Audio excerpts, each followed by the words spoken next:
Di ufuk Laut Cina Selatan, tersembunyi sebuah permata kecil, namun sinarnya mampu menerangi serantau. Inilah Labuan, tanah seluas 94.9 km persegi yang dikelilingi 6 pulau, Pulau Burung, Pulau Daat, Pulau Puraman, Pulau Rusukan Besar, Pulau Rusukan Kecil dan Pulau Papan. Lebih 100,000 jiwa mendiami pulau ini, menyulam kehidupan dalam kepelbagaian budaya dan sejarah yang panjang. Dengan kedudukannya yang strategik di tengah lautan maritim antarabangsa, Labuan menjadi jambatan antara timur dan barat sebagai pusat perdagangan, keuangan, minyak dan gas, menjadikan pulau kecil ini bernilai jauh lebih besar daripada ukurannya di peta. Labuan Permata Borneo, meski kecil pada peta, tetapi besar artinya untuk Malaysia. Labuan terletak di persimpangan Laut Cina Selatan, menjadi saksi bisu percaturan kuasa besar dunia. Pada 18 Disember 1846, Sultan Brunei, Sultan Omar Ali Saifuddin II memutuskan untuk menyerahkan Pulau Labuan kepada pihak British menerusi sebuah perjanjian yang telah ditandatangani antara kedua belah pihak. Jadinya memang ketika itu Pulau Labuan ni merupakan salah satu macam tumpuan pada British selain daripada untuk membantu kerajaan Sultan Brunei untuk mengekang ancaman London ini, dan dia juga sebagai satu sumber ataupun tempat strategik untuk kekuasaan laut dan juga sumber komoditi arang batu ketika itu. Jadi selepas perjanjian ini dibuat, waktu penyerahan itu dibuat pada 24 Disember yang 1846 itu, tempat yang terjadinya penyerahan Pulau Labuan ini adalah di Ramsay Point. Iaitu Ramsay Point ini di sekarang ini berada di Kompleks Sukan Laut Antarabangsa Labuan di pantai Tanjung Purun. Beranjak daripada peristiwa penyerahan rasmi Pulau Labuan ke tangan British, pihak British melantik James Brooke, Rajah Putih pertama Sarawak sebagai Governor pada 1848. Pentadbiran British di Pulau Labuan terus berlanjut dari pengambilalihan pentadbiran oleh Syarikat Borneo Utara British pada 1890 hingga penstrukturan Pulau Labuan di bawah negeri-negeri Selat pada tahun 1906.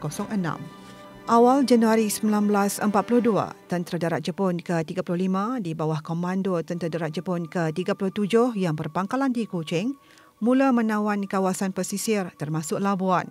Penguasaan Labuan dilaksanakan unit di bawah 36 Independent Mixed Brigade, kekuatan campuran infanteri, artileri, kejuruteraan dan logistik yang beroperasi bersama pasukan laut Jepun, Kaigun Tokubetsu Rikusentai Special Naval Landing Forces (SNLF). Dan selepas itu, Labuan telah kembali menjadi milik Sabah. Pada 16 April 1984, Labuan telah diisytiharkan sebagai salah satu wilayah persekutuan di Jajah Malaysia lah.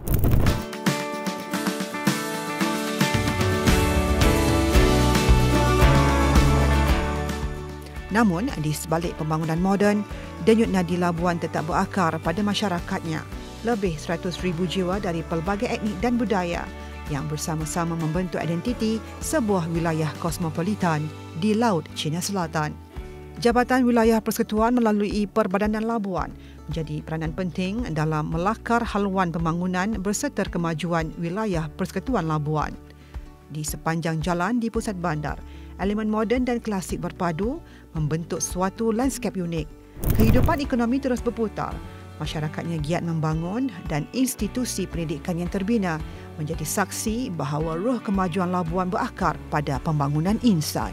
Okay, kalau kita tengok Labuan sebelum ni kita kenal dia sebagai satu pusat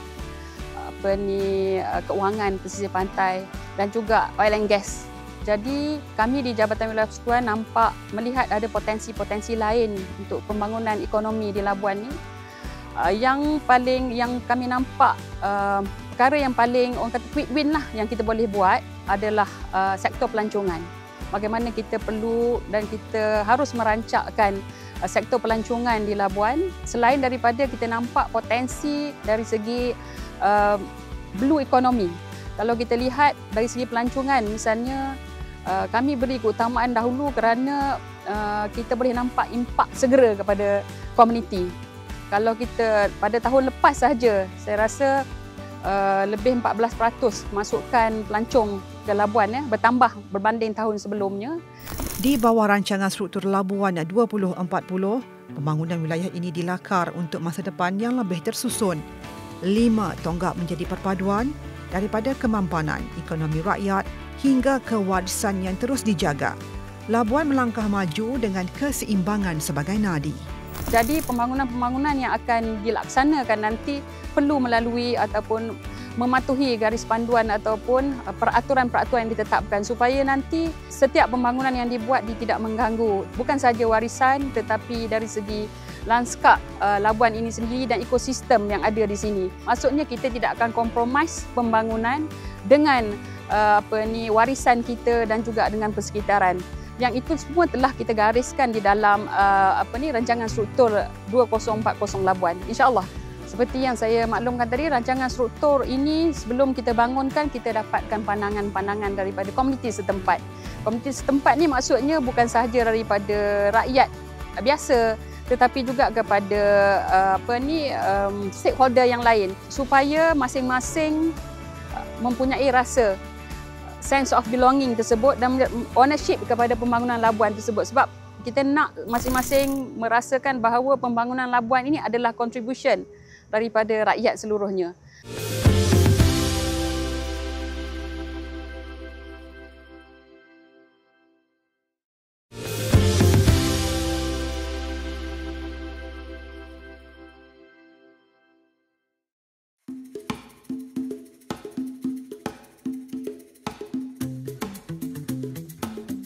Labuan menyimpan banyak tinggalan bersejarah, jejak pentadbiran, perang dan perdamaian. Muzium Labuan hari ini berdiri sebagai saksi. Dahulunya pejabat pentadbiran British pada 1950-an, kemudian pusat pentadbiran tempatan sebelum diabadikan menjadi muzium.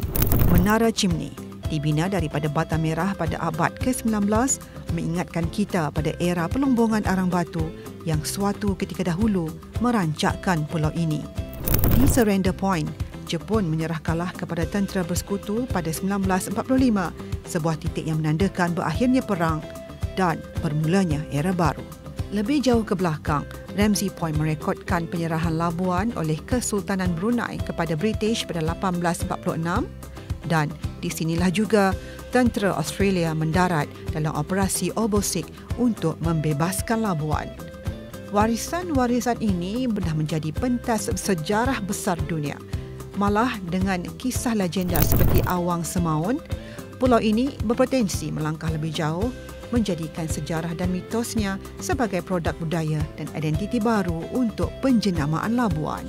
Dan dikatakan Awang Semaun ini merupakan seorang pahlawan yang gagah berani dan juga memiliki ilmu kebatinan yang luar biasa dan berasal daripada keturunan Kerajaan Melayu Brunei.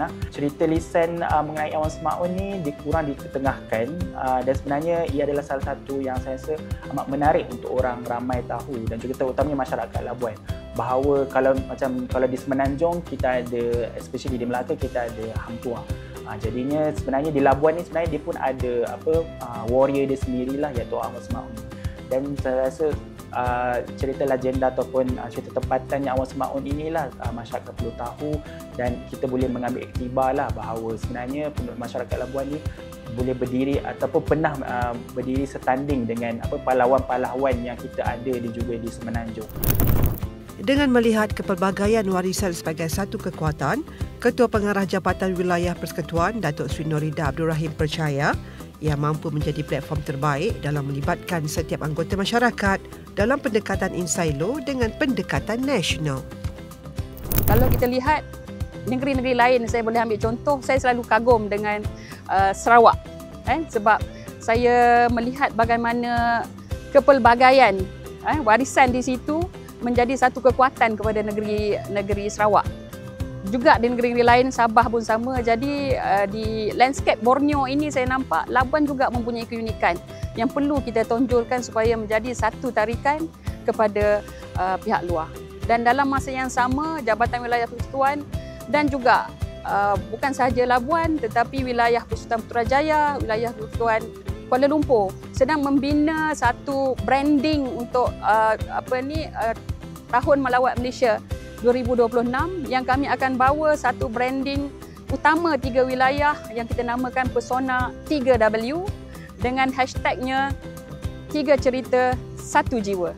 Yang ini yang kita nakkan supaya ketiga-tiga wilayah kita tidak fokus hanya kepada Labuan, ketiga-tiga wilayah bersatu untuk kita sama-sama saling membantu.